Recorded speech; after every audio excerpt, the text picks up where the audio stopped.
do not look away. For what I'm about to tell you is not folklore, not exaggeration, but a record that men tried to bury because they feared what it revealed about the human condition. It begins on a night when even death itself seemed to wander. The Earth. February 1847. The kind of winter that breaks the will of entire towns. When the snow doesn't fall softly, but pounds like fists from a sky intent on smothering you, that was the winter Millbrook, Vermont, would never recover from. They saw him first through sheets of white, a figure emerging where no man should have survived. His clothes weren't torn by the storm. His boots left marks no one could explain, geometric prints pressed deep into the drifts. His face carried the look of someone too alive, too untouched by the blizzard that had killed seasoned woodsmen. Just days before, they would call him Samuel Hawthorne. But that name was only a mask, a placeholder for something much older, something far less human. When he opened his mouth, he didn't speak like a lost traveler begging for help.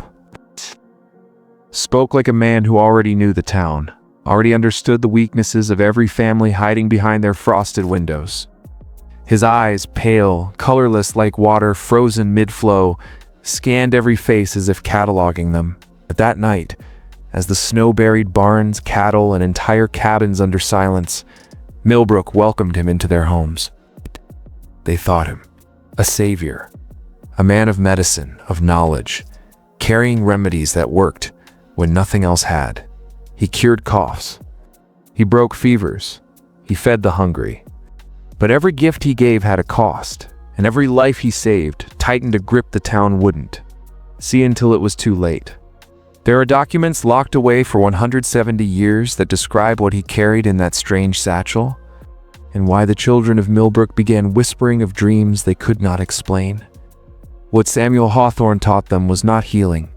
It was hunger, cloaked as wisdom. We were never supposed to know this story. But once you hear it, you will carry it, because some truths don't stay buried. They bury you. On the surface, the Higgins family looked like the perfect picture of middle-class respectability in 1965. England, a tidy brick home, a well-manicured garden, curtains drawn neatly at night, everything in its place. Neighbors described them as polite, if a little distant. Mr. Higgins, a factory foreman, walked the same route to work every morning without fail. Mrs. Higgins was often seen pushing a prom, smiling faintly, but never lingering long enough for conversation. The children, 3 of them, attended school irregularly, sometimes perfectly dressed in clean uniforms, other times absent for weeks without explanation. But behind that facade of ordinary life, there were shadows. Strange noises were heard from the Higgins house at night, heavy thuds, muffled voices, and sometimes what sounded like a child crying long after midnight. Neighbors whispered, but no one dared ask.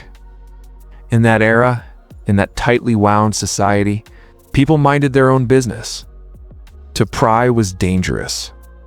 Then came the strangest detail. The Higginses never seemed to have visitors.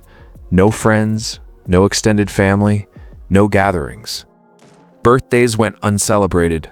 Holidays passed without a wreath or a carol. The house stood as if it belonged to no one, as though its inhabitants were shadows drifting through life. And yet there were signs of something else, something darker. The milkman once noticed that bottles left on the doorstep for days disappeared. Suddenly, but only in the dead of night. A postman reported letters piling up in the box, then vanishing without him ever collecting them. It was as though someone or something inside the Higgins house wanted to erase any trace of existence. This is where the story begins to peel back its mask.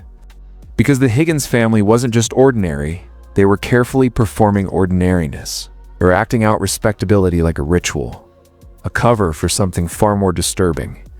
When police later searched the house after the family's disappearance, they found journals half burned in the fireplace, written in a strange, almost code-like script.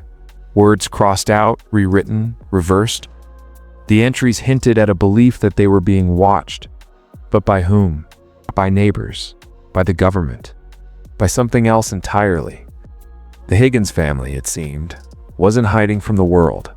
They were hiding from forces they believed were already inside it.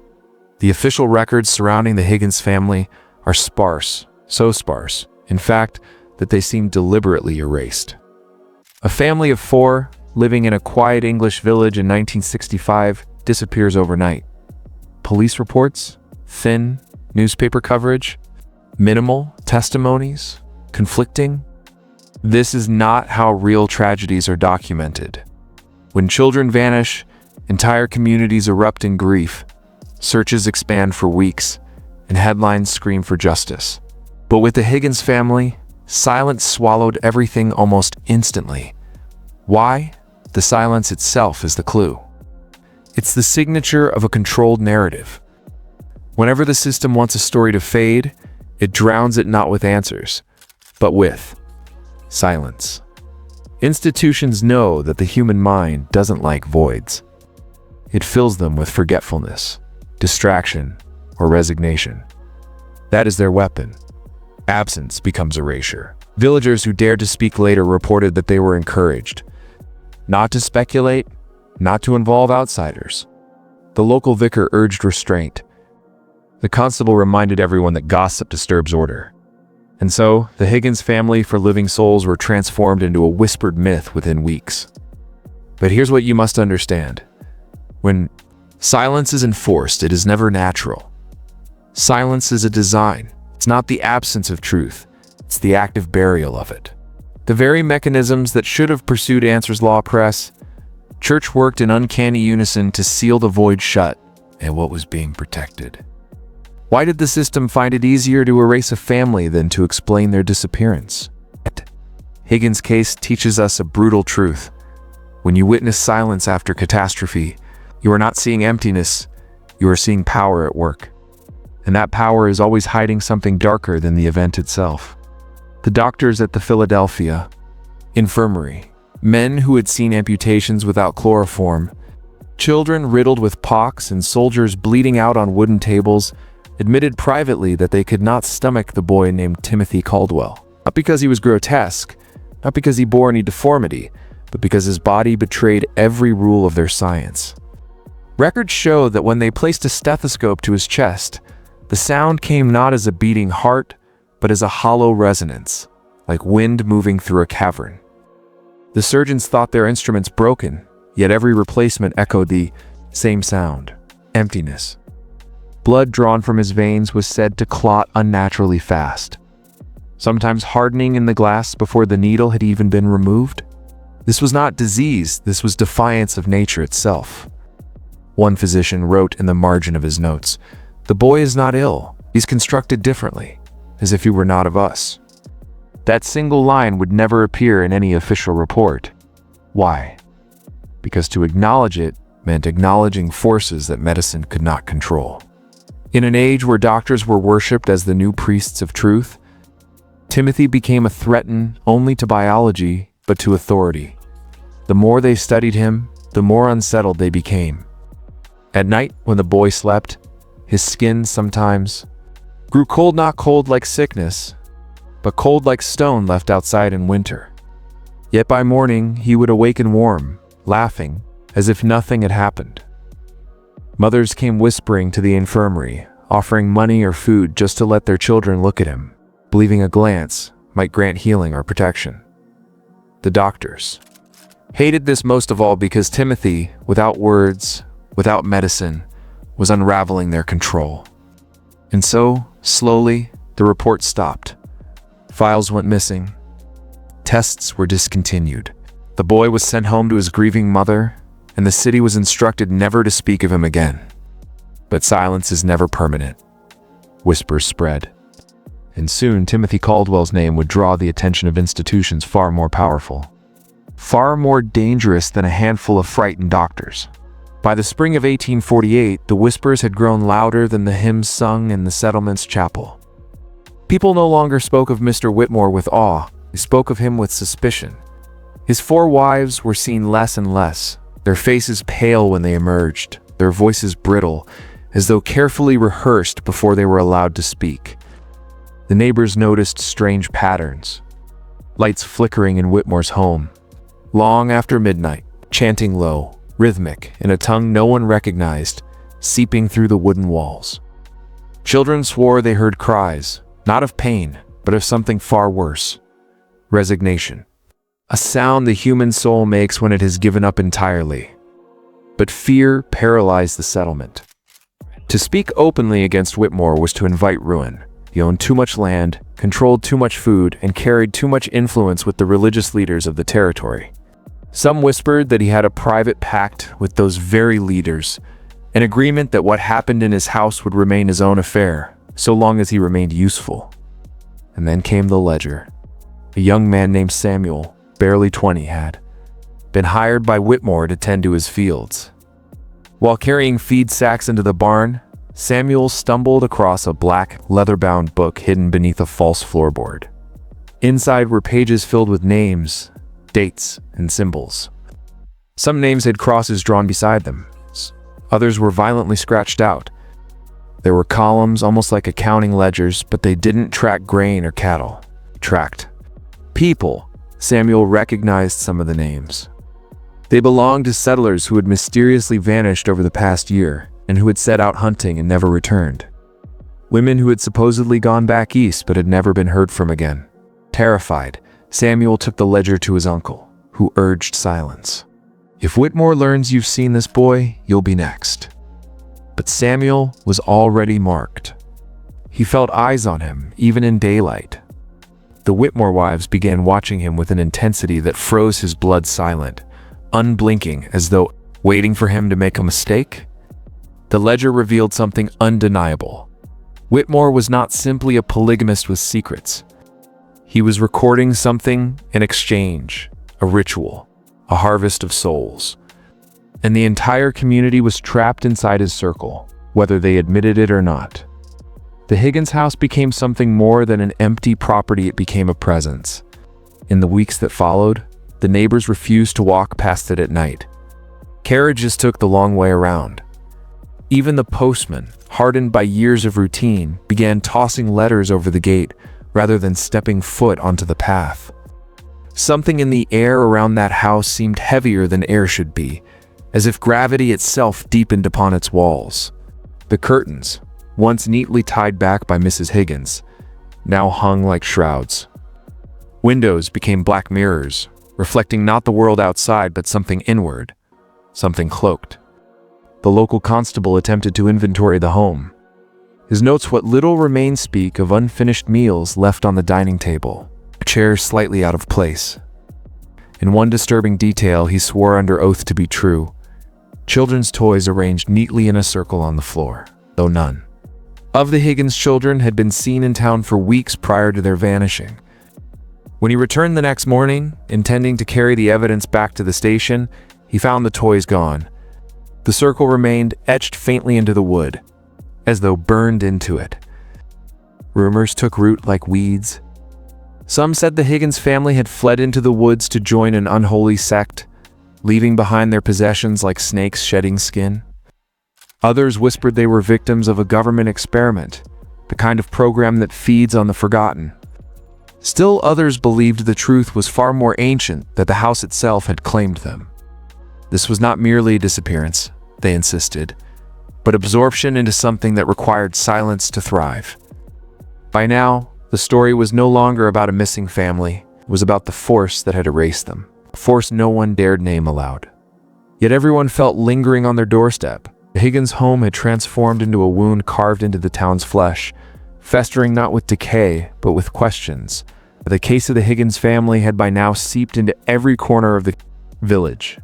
Doors were locked earlier, curtains drawn tighter, whispers filled the narrow lanes, as though the mere mention of their name would summon something terrible. It was no longer just a matter of one family missing. It had become a sickness, a psychological infection, spreading fear and suspicion like wildfire. Neighbors who once broke bread together now accused each other of holding back secrets.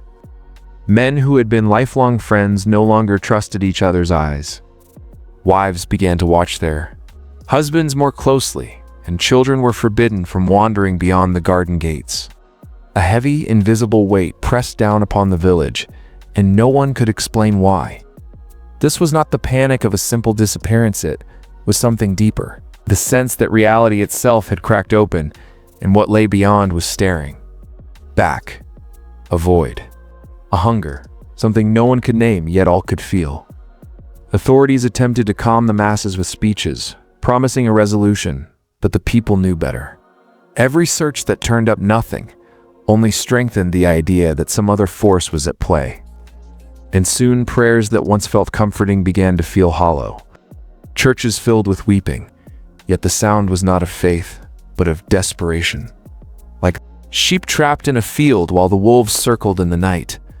It is in moments like these, when rational order collapses, that ancient fears are reborn.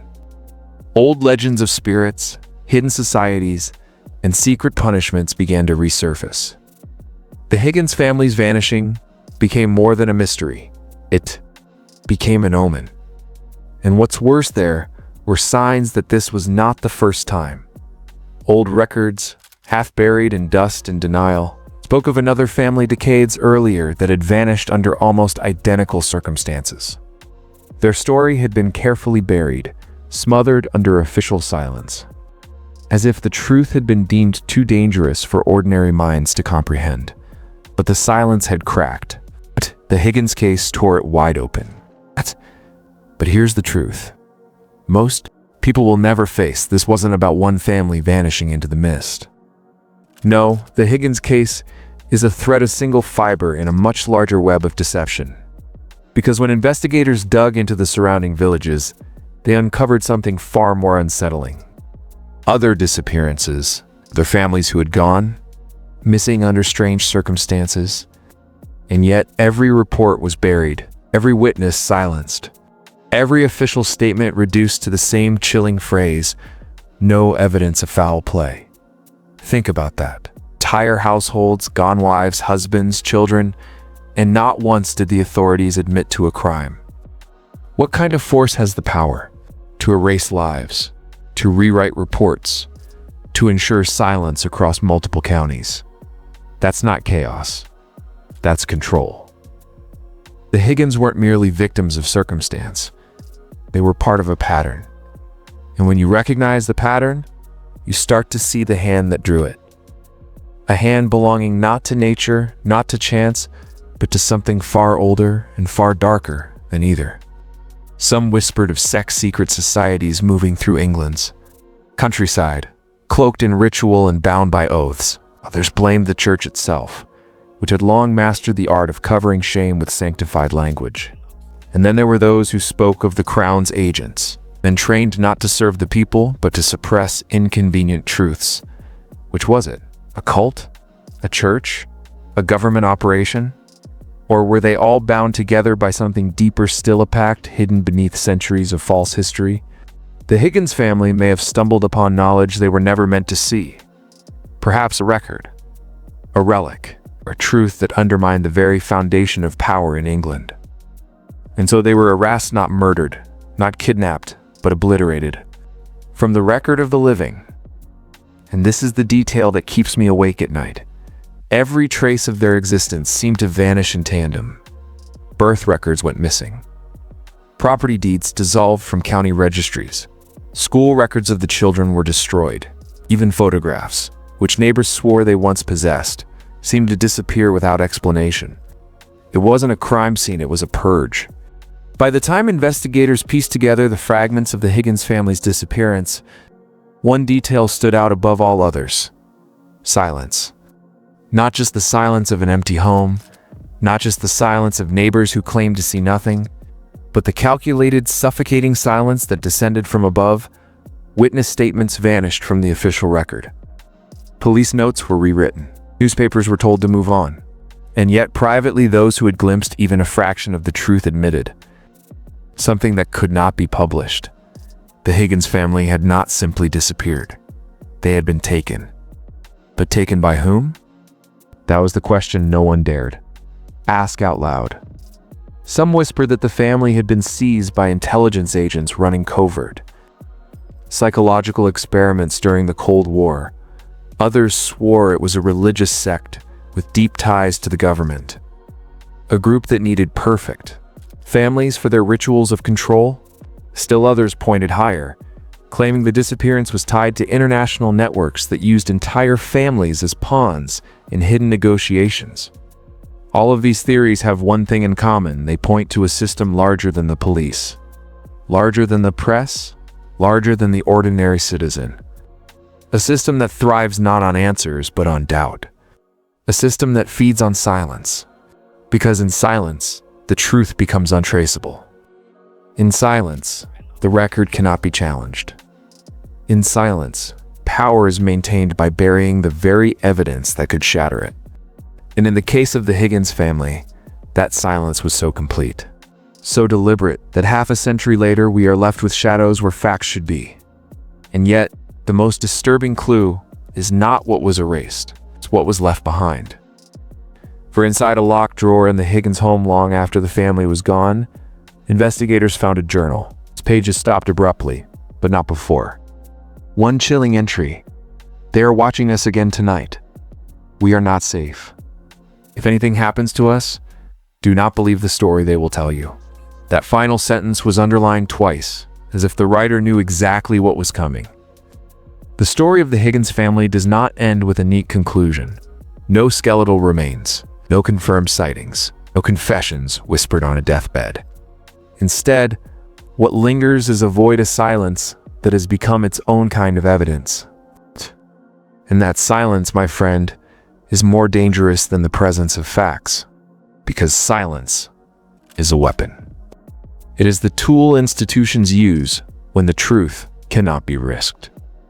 Ask yourself this: how could a family of 7 vanish in mid-20th century England, a country crawling with state surveillance, informants, census keepers, and church registrars, without leaving so much as a whisper?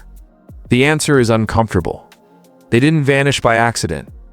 They were erased. Who has the power to erase? Not a petty thief. It's not a wandering killer. Erasure is the work of organized structures, the kind of structures that decide what enters the official record and what does not. It's the kind that tell you what to remember and what to forget. And yet, there are still cracks in their system. Letters locked in private collections, diaries confiscated by officials, reports labeled lost. Through these fragments, we glimpse a darker picture. A family entangled in secrets they were never meant to survive. The tragedy of the Higgins family is not just their disappearance, it is the way their absence became a lesson, a warning. Their silence is a mirror held up to us, because if they could be made to vanish, so can anyone. Families, villages, whole chapters of history.